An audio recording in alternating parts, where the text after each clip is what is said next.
ഒരാഴ്ചകൾക്ക് മുമ്പ് നമ്മളെല്ലാവരും സോഷ്യൽ മീഡിയയിലൂടെ അതുപോലെ ദൃശ്യമാധ്യമങ്ങളിലൂടെ കണ്ടതാണ്. പാലക്കാടുള്ള പ്രസാദ് എന്ന് പറയുന്ന ഒരു ചെറുപ്പക്കാരൻ ആത്മഹത്യ ചെയ്തത്.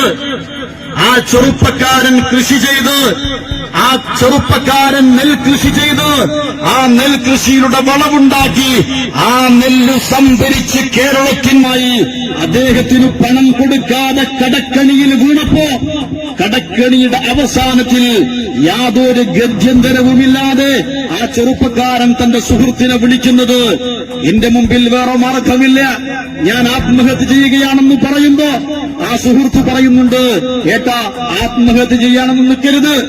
അദ്ദേഹം ചോദിച്ചു, നിങ്ങൾ എവിടെയാണ്? പ്രസാദ് മറുപടി പറഞ്ഞില്ല. ചോദിച്ചു, ചേച്ചി എവിടെയാണ്? പ്രസാദ് മറുപടി പറഞ്ഞില്ല. കുട്ടികളെ കുറിച്ച് ചോദിച്ചു, മറുപടി പറഞ്ഞില്ല.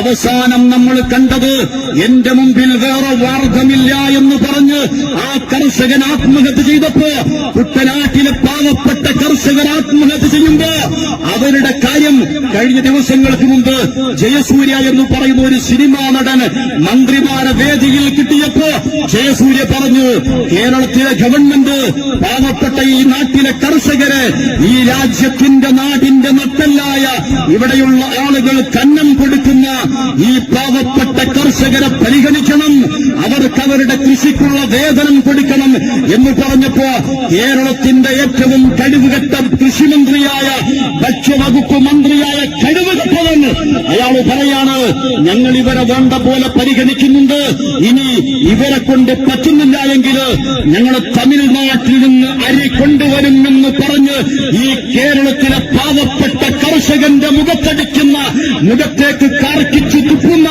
ഈ എരണം കെട്ട മന്ത്രിമാരെ എത്ര കാലമാണ് നമ്മൾ അവരെയൊക്കെ വകവെച്ചു കൊടുക്കേണ്ടത്? ഈ പാവപ്പെട്ട ആളുകള് നിങ്ങൾക്കറിയുമോ, ഈ നമ്മുടെ വാർദ്ധക്യത്തിലെത്തി അന്നം വെച്ചടക്കി അവരൊരു നേരത്തെ മരുന്ന് സാഹചര്യം വന്നപ്പോ പിച്ചച്ചട്ടിയെടുത്ത് ആളുകൾ കടയിലേക്ക് അഭിമാനം പണയം വെച്ച് അവര് ഭിക്ഷാടനത്തിന് വേണ്ടി വന്നപ്പോ കേരളത്തിലെ ദേശത്തിന്റെ അപമാനം പോലെ ദേശാഭിമാനി അവര് കണ്ടശ പ്രസിദ്ധീകരിക്കുകയാണ്. ഈ അന്നമ്മ ചേട്ടത്തി അവര് കോടീശ്വരിയാണ്, അവരുടെ മക്കൾ UK-യിലാണ്, അവരുടെ മക്കൾ അമേരിക്കയിലാണ് എന്ന് ഇവിടെ അച്ചടിച്ചുവിട്ട് ഈ രാജ്യത്തെ പാവപ്പെട്ട ജനങ്ങൾക്ക് നേരെ വഞ്ഞനം കുത്തുന്ന ഒരു സംവിധാനമാണ് സർക്കാരിന്റെ സംവിധാനം. എന്റെ ഭാര്യയുടെ പിതാവിന്റെ ഉമ്മ, അവളുടെ വല്ലുമ്മ ഒരു മാസം 7200 രൂപയുടെ മരുന്ന് കഴിക്കുന്ന ഒരു രോഗിയാണവര്.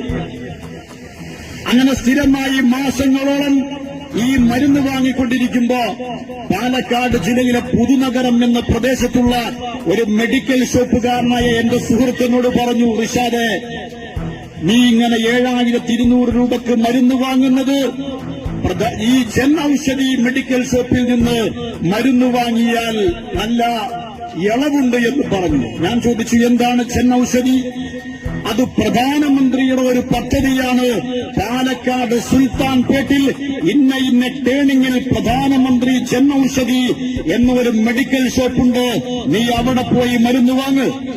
ഞാൻ ഈ മരുന്ന് ഷീട്ടുമായി പ്രിസ്ക്രിപ്ഷനുമായി പാലക്കാട് സുൽത്താൻ പേട്ടിലെ പ്രധാനമന്ത്രി ജൻ ഔഷധി മെഡിക്കൽ ഷോപ്പിലേക്ക് ചെന്ന് ഈ ചീട്ട് കൊടുത്തു. എന്റെ വല്ലുമ്മാന്റെ മരുന്നൊരു മാസത്തിനുള്ള മരുന്ന് കയ്യിൽ തന്നു.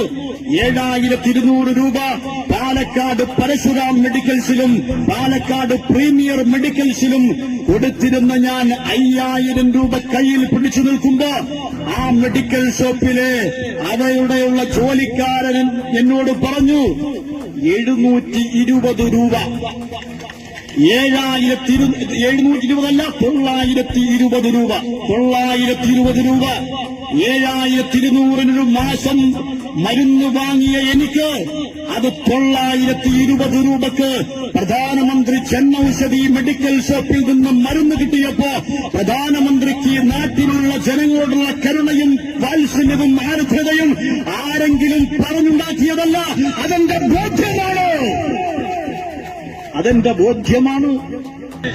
നരസിംഹം സിനിമയിൽ നന്ദമാരാർ എന്ന് പറയുന്ന ഒരു കഥാപാത്രമായി കൊണ്ട് മമ്മൂട്ടി പറയുന്നുണ്ട്, ഗ്രഹണം വന്നാലും സത്യത്തെ മറച്ചു പിടിക്കാൻ കഴിയില്ല. ആ ഗ്രഹണം നീങ്ങിപ്പോകുമ്പോ അത് സൂര്യൻ ആ ഇരുട്ട് വിട്ട് വെളിച്ചത്ത് വരുമെന്ന് പറഞ്ഞ പോലെ ഈ കേരളത്തിലെ പാവപ്പെട്ട ജനതയുടെ മുമ്പിൽ ഈ ദേശീയ പാർട്ടിയെക്കുറിച്ച് വർഗീയതയാണ്, ഭീകരവാദമാണ്, തീവ്രവാദമാണ് എന്ന് പറഞ്ഞ് വഞ്ചിച്ചു പറ്റിച്ച് ഇടത് വലത് മുന്നണികൾക്ക് എത്ര കാലഘട്ടമായി എത്ര കാലമാണ് ഇവിടെയുള്ള ജനങ്ങളുടെ മുമ്പിൽ ഈ ദേശീയ പ്രസ്ഥാനത്തിന്റെ സുന്ദരമായ സൂര്യശോഭയെ തടഞ്ഞു നിർത്താൻ കഴിയുക? അധികകാലം കഴിയുമെന്ന് ഞാൻ വിചാരിക്കുന്നില്ല. ഏറ്റവും വലിയ മുജാഹിദ് പള്ളിയിൽ, സലഫി പള്ളിയിൽ, കോഴിക്കോട്, മലപ്പുറത്ത്, അതുപോലെ പാലക്കാട്, മണ്ണാറക്കാട് ടൗൺ പള്ളികളിൽ ഖുതുബ നടത്തിയിരുന്ന എനിക്ക് ഈ പ്രസ്ഥാനത്തിലേക്ക് കടന്നുവരാൻ എന്റെ മതമോ എന്റെ പേരിന്റെ കൂടെ ചേർത്ത തുല്ലമി എന്ന ആ ഒരു ബിരുദമോ എനിക്ക് തടസ്സമാവാത്തത് എന്തുകൊണ്ടാണ്? നമ്മൾ കൃത്യമായി മനസ്സിലാക്കിയതുകൊണ്ടാണ്. ബിജെപി എന്ന് പറയുന്ന രാഷ്ട്രീയ പാർട്ടി, അതുപോലെ നരേന്ദ്രമോദിജി, അദ്ദേഹത്തെക്കുറിച്ചുള്ള കൃത്യമായ പഠനങ്ങൾക്കൊടുവിലാണ് ഞാൻ ഈ പാർട്ടിയിലേക്ക് കടന്നു വരുന്നത്.